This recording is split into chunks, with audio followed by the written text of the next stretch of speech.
For more than 20 years, CTV has captured the moments that matter in our community.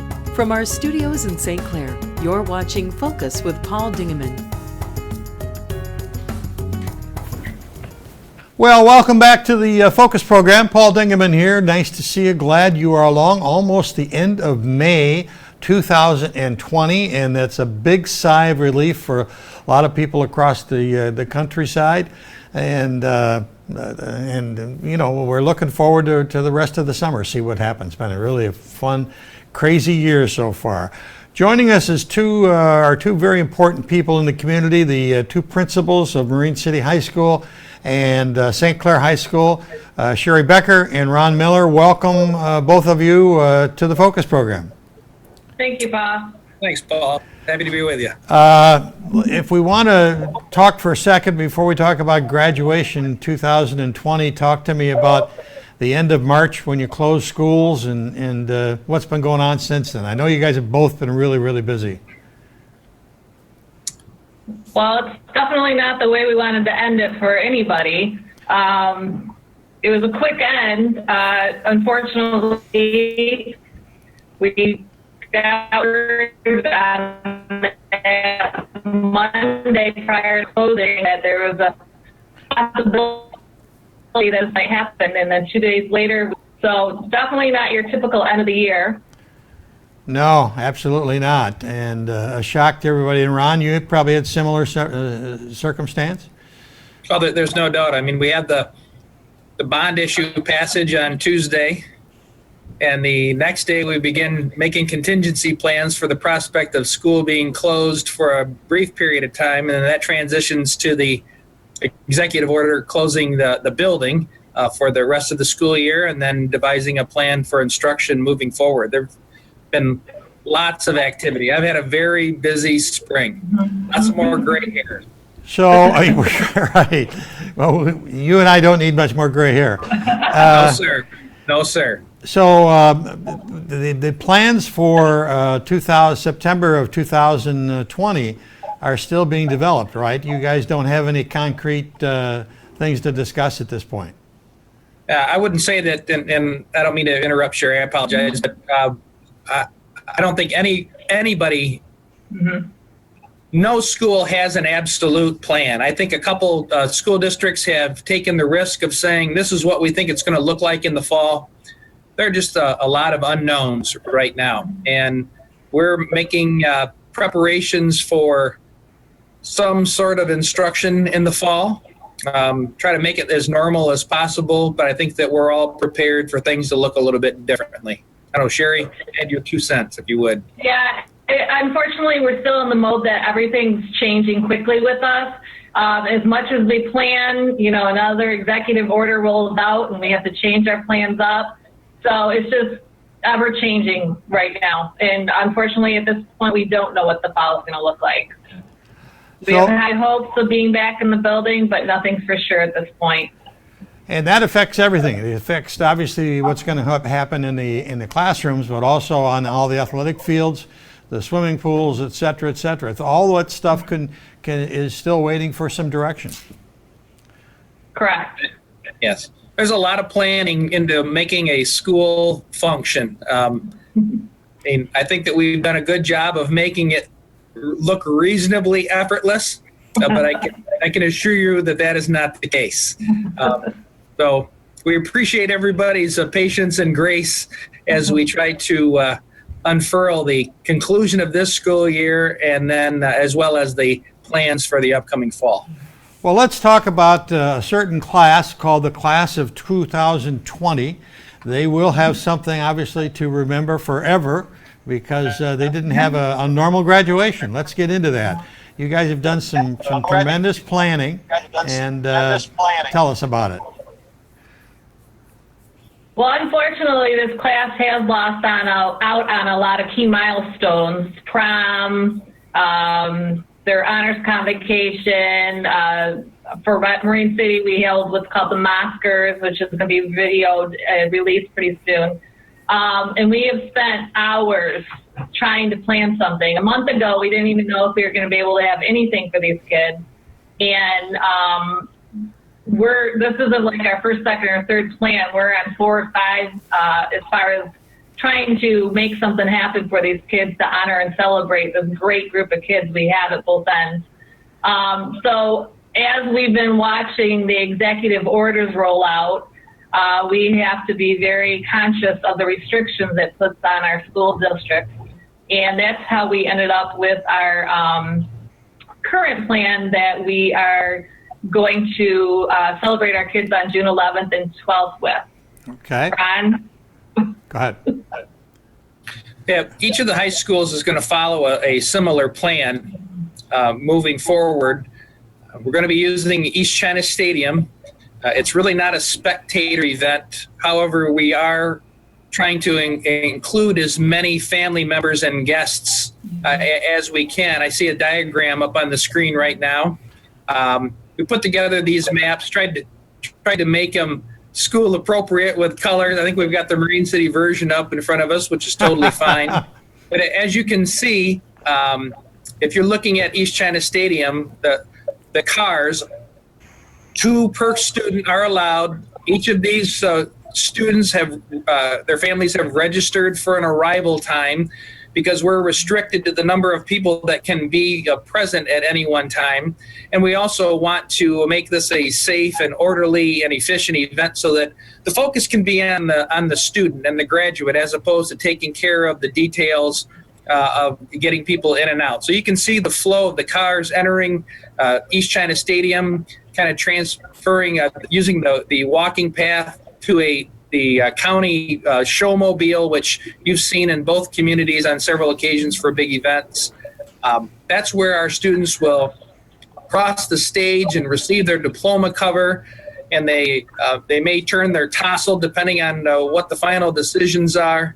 They'll descend the stage, return to their family's car, and then safely exit the central office campus. And the next student will be coming up. It's going to be as personal an event as we can pull off at this time. Sherry, you want to add some details? Sure. I know, of course, with this planning, a lot of us gone into it. And even though we launched the initial plan, we've had to tweak things as we've gone, keeping in consideration our restrictions under Executive Order 96. We've been working with the St.Clair Health Department, Homeland Security, just to make sure we've dotted our I's and crossed our T's and are able to do everything. They've been fabulous with advising us on what we can and can't do. And like I said, we're just looking for a way to honor and celebrate these kids for all their accomplishments throughout the years. This is the plan we've come up with. We've been watching what various schools around the state and country have been doing. Everyone has been having some fabulous ideas. And we wanted to honor them now rather than waiting later because we don't know what's going to happen with the restrictions. And right now, obviously, the biggest restriction we have is the number of people we can have gathered. So everything's kind of focused around that and putting it out for the kids. So the students and their parents would have been notified by your staff to what time they're supposed to be there, or did they have to call, or what's the communication there again? We each school sent out an email with duplicate information. I mean, it's the same message, just personalized to the respective buildings. Each of the students' families have an opportunity to use a web application called Sign Up Genius. So we're going to have so many students every 15 minutes. Sherry's Marine City High School is going to use a similar format. The different size classes causes a little bit different scheduling, but fundamentally so many kids are signed up, or so many graduates are signed up in a window of time. Those students and their families arrive by car. They'll be organized. We'll be able to get those students through efficiently, give an appropriate amount of time to every student, have a moment of celebration for each of those graduates. And as they exit, the next group of people will come in. So it should be a pretty consistent procession of students going across the stage. It's going to be as intimate an affair, as traditional as an affair as we can make it, given the restrictions. in the end, each of the schools' events will have been videotaped, and a production company will produce a post-production video, and the samples that we've seen look really neat. And I'm hoping that all the families, both at Marine City and St. Clair High School, are pleased with the final product. So. And we offered, obviously, to air that at the convenience of the editor, and when he's ready to do that, we're more than happy to do that. Sherry, it sounds like you guys, and you've said it, you guys have really put a tremendous amount of thought into this, and it's a way to salute. There's been a couple things happen, one in St. Clair already, and one that's coming up in Marine City, and that's called banners. Ron, talk to me about your effort, and then we'll go to Sherry. Well, each of the schools have been working on these projects for some time. St. Clair was able to unfurl to present their banners last week down at the boardwalk. I think the results have been really positive. That was a nice boost to the community. And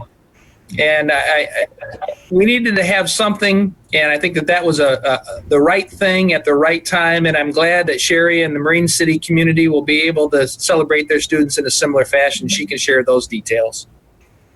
Yeah, our banners are scheduled to go up June 1st.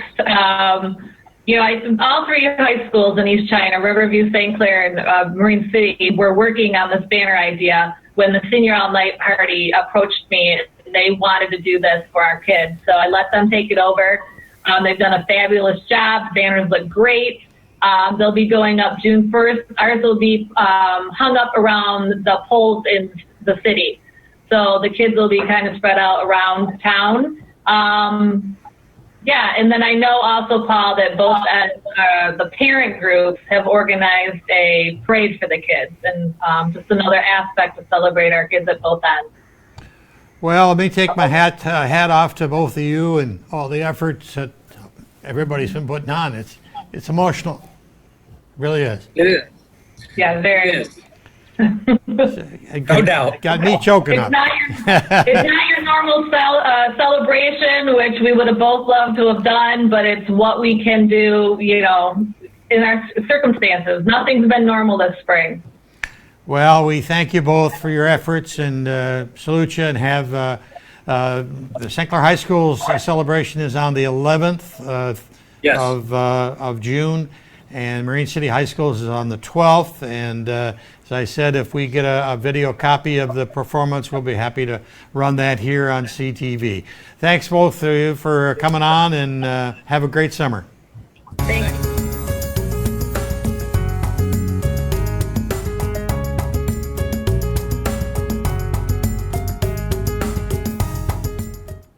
Well, welcome back to the Focus Set. Paul Dingaman here.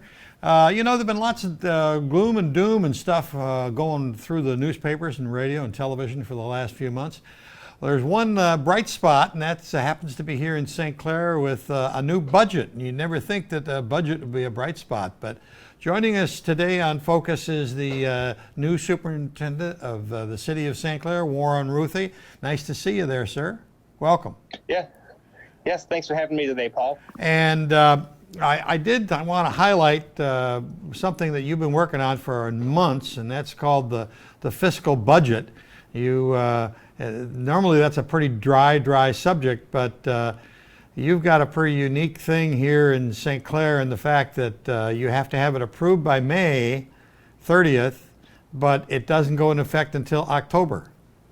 Yes, that's correct. I think we're one of, if not the only city in Michigan that adopts their budget, but it doesn't begin until about 5 months later than when it's required to be adopted. And that makes it unique, and certainly in this case with COVID-19 and all the different effects that's going to have on city revenue, it made it more challenging, but also good because most of the hits we're going to see are going to be in this fiscal year, and so this year's budget. But next year's budget is still looking pretty strong. Again, I'm thinking things are going to be on the road to recovery come October 1st. People always say, gee, I hate to pay my taxes, but then they've got to realize that the taxes are used for pretty good purposes. Where do your taxes really go when you're a taxpayer? When I pay $1 to the city or the state? Sure. So I brought some slides with me, so those are up now. And really, for homeowners in the city of St. Clair, when you're paying your property tax bill, your summer tax bill, and your winter tax bill, you add those up, and only 43 cents of every dollar that is paid in property taxes is retained by the city of St. Clair. Wow. So that pays for operating, streets, and some pension costs. The rest, 22 cents of every dollar, goes to St. Clair County, supports their regional programs in the county itself. And then an even larger chunk, 35 cents, goes to education efforts, and that's RESA, the community college, East China School District, state education taxes. And so really, at the end of the day, the city's only keeping, everybody pays the city their bill, but the city only retains 43 cents of every dollar. That's amazing. I don't think people realize that it's divided up quite that drastically. The county stuff, some of that does come back in rec department money. And of course, the roads, M29, well, that's a state road, isn't it? Riverside. Yes. Yeah, but we do get money from the county for roads too, from the county road tax. Yes. Okay. Now, if I own a house, I get taxed, or I get an item that's called assessed value. Talk to me about how that relates to what I'm paying. Okay, so let's go to the next slide real quick. This graph, it really shows, it really tells the story of that's pretty much every Michigan city, their finances, and pretty much every Michigan city, their main revenue source is property taxes. And property taxes are all determined based on a property's taxable value. There's an assessed value too, and both are used by the assessor to figure out what those property taxes are. But the more important one is taxable value. So the red line there is the taxable value that St. Clair has collected since 2003 right to 2020. That's correct. Yes. So that orangish line is that's the city's tax base. So you can see from 03 to right around 08 to 2010, the tax base was growing, which means every year that more taxes were being generated. And then in 2008 to 2009, the Great Recession happens, and suddenly the assessed value of the property, which is another value which is typically half the cash value of the property, that plummeted as the real estate market and the housing bubble just burst and collapsed.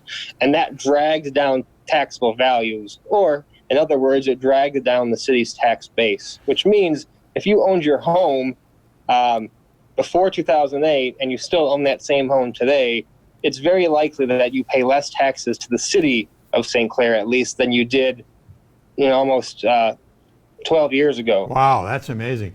Right there at 2008, 2009, that's when all of our industrial plants went away. And so we lost all that tax value from the industrial plants? A lot of it's just the sheer everything went down 2008, 2009, 2010. All property classes, residential, industrial, and taxable value. In the 1990s, the voters passed Proposal A, and taxable value was limited in growth of 5% or inflation, whatever's less. So if you look, our 2020 tax value, the end of the orange line, is still below where it was right at its peak. So the city's still receiving less taxes now, even after 6-7 years of recovery, than we had prior to 2008. Okay. Again, it's going up, but we're still below what we used to have in revenue. All of that tax that you collect there goes into a fund called the general fund. Most of it, almost all of it, goes to the general fund. It's the city's most important fund. Let's take a look at that. You got a chart here about a pie. Talk to us about the pie. Yes. So our 2020-21 fiscal year general fund revenues, chart there pretty much shows almost all our money, just shy of 75% of it comes from property taxes. That's that green part of the pie chart. The next biggest source is state revenue sharing, which is when people buy goods and services and they pay the state sales tax, the state shares some of that money with every single local government in the whole state. It's on a population basis. And that's so those two revenue sources alone are over 80% of our annual revenue just from those two pieces. And again, most of that's property taxes. So property taxes is really the lifeblood of the city's most important, least restricted funds. Okay. And then the yellow is other. What would the other be? 500,000. It's a lot of different things. It's traffic fines for police, police enforcement. It's there's an administrative fee that is charged on the tax bills that help cover the cost because we collect the county and school taxes for them. That's about 90,000 of that, and other rents and leases, and also interest. The city of St. Clair has significant cash in the bank, and as interest rates have climbed, we get about another 100,000 annually in interest. That's in that category as well. So that's the money coming in. Then Yes. there's another chart, chart there, another pie chart, which is talks about expenditures, and this is what you're planning to spend in 2020, 2021. Yes. Go ahead. So this basically shows all the expenditures in broad categories for the general fund for next year's budget. Again, some of the largest areas is police department, fire, and also just general government, which is everything from the treasurer, the clerk, elections, and things like that. There's also some transfers that we use some tax dollars and we send those to support various other funds and operations of the city. Some of that goes to operate the city pool and rec department. Some of it goes into the street funds so we can do more street repairs. And again, really, the bottom line is pretty much anything that's not infrastructure is accounted for in the general fund in terms of city spending. Okay. Now, you mentioned the big word, it's a buzzword, infrastructure. You've got a couple big headlines there. One's called streets, one's called water and sewer. Fill us in what's going on there. Sure. So let's go to the next slide. And so with streets, again, I've been with the city about 7 months now. Before I got here, a few years ago, the city of St. Clair passed a road millage, which was a 10-year additional property tax that raised money to cover additional road repairs. It's no secret that many of our roads need repairs, and while we've been able to chip away at them, we can only do so many roads with the available funding each year. So we're currently entering year 4. In October, it'll be year 4 of that road tax, so we'll have 6 more years of. Basically, this tax is about $500,000 a year that we put right into road repairs. And what we do at the city is we really try to prioritize the repair to stretch the dollars as much as we can. Like there's some roads that may need a less expensive treatment to prolong their life. We want to do those first to keep the okay roads okay, or if not make them like good quality, before we start tackling the worst roads in town, which are the most expensive to fix. And in this year, we're going to be doing work on Cass Street, St. Clair Highway, Vine, and a portion of 3rd Street for our street tax fixes this year. So that's streets. Go ahead. And then the other big infrastructure category, of course, is water and sewer. Something that people might not realize is that no tax dollars are used to pay for anything regarding water and sewer. They are funded entirely by the water utility bills that people pay on a quarterly basis here. Again, no tax dollars are used to cover the cost of treating water, of delivering water. All of that's done through utility rates, and it's essentially considered an enterprise activity or a business activity of the government. And when people they think about when they're paying their water bill, I think the thing that is always, a lot of times people ask, what about the water rates in this town? Or why is my bill higher? Why is my bill lower?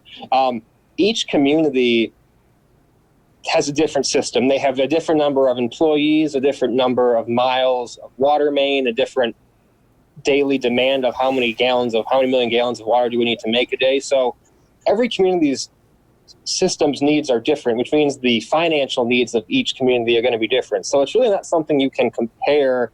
If you wanted to look at Marysville's water rates, they have, they don't even do metering of their water, but they're a city of 8,000 people. They have 3,000 more people, to spread the cost of operating that system with that the city of St. Clair doesn't have. So that, I think, is always, when you talk about water and sewer, that's something to point out to people, because it's something they don't always think about. And then really the other big thing with water and sewer, we always get questions on water, sewer. Every day there's daily monitoring, chemical tests that are done on both the water plant and the wastewater plant to make sure that, public health isn't being compromised in any way. And, every day those activities occur, and, every day the city is continually in compliance with the Safe Water Drinking Act and other relevant. You see from time to time a sewer break, maybe in the winter when the pipes get cold and they break. I don't think this last winter we were pretty lucky that didn't happen very often. And then, but some of the sewers and the piping in the city are hundreds of years old, aren't they? Oh yes, we have water mains and sewer mains that are decades old, and with everything that's decades old, repairs are needed. And the city of St. Clair, again, before I came here, they have a history of doing what's called sewer lining, which is where they essentially install a liner in an existing sewer main, and that liner essentially serves as like a new pipe. It's like putting a new pipe inside of an old pipe. And that work is continuing this year. Council recently approved more sewer line repairs of that nature, so we can continue to, preserve our existing infrastructure as long as we possibly can. You mentioned, I think, at the last city council meeting that the water plant itself is like 42 years old and might need some upgrades coming down coming down the pike. Yes, I did mention that at my last council meeting, and it'll be a topic of many council meetings to come in the future. The water plant is about 42 years old, and a lot of the parts in it have never.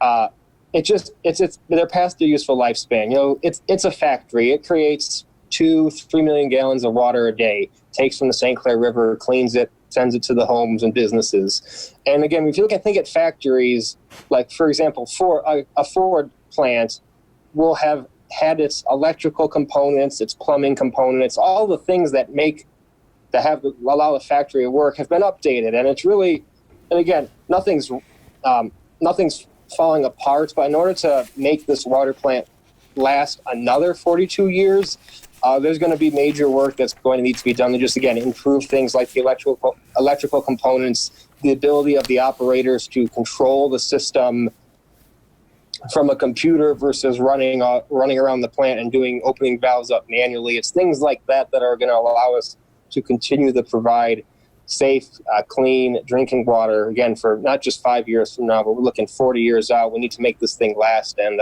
so I anticipate those repairs are going to be enough where the city's probably going to have to take on some debt, which they've done in the past. We've had sewer debt payments from sewer projects we've done in the last 15 years. So nothing out of the ordinary. It's just really, we're trying to be on top of our infrastructure and continue to make the city, stable.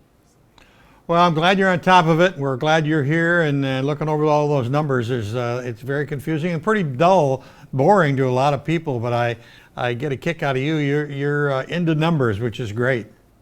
Yes, I do like it very much, and I'm happy to be here. St. Clair is a wonderful town. It's been very good to me, and again, every day I get to come to work is a joy.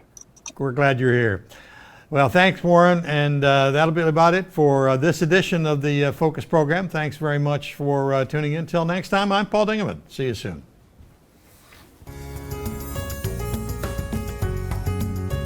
Thanks for watching Focus with Paul Dingeman. Focus is produced at the CTV Community Television Studios in St. Clair. For over 20 years, CTV has captured the moments that matter to our community.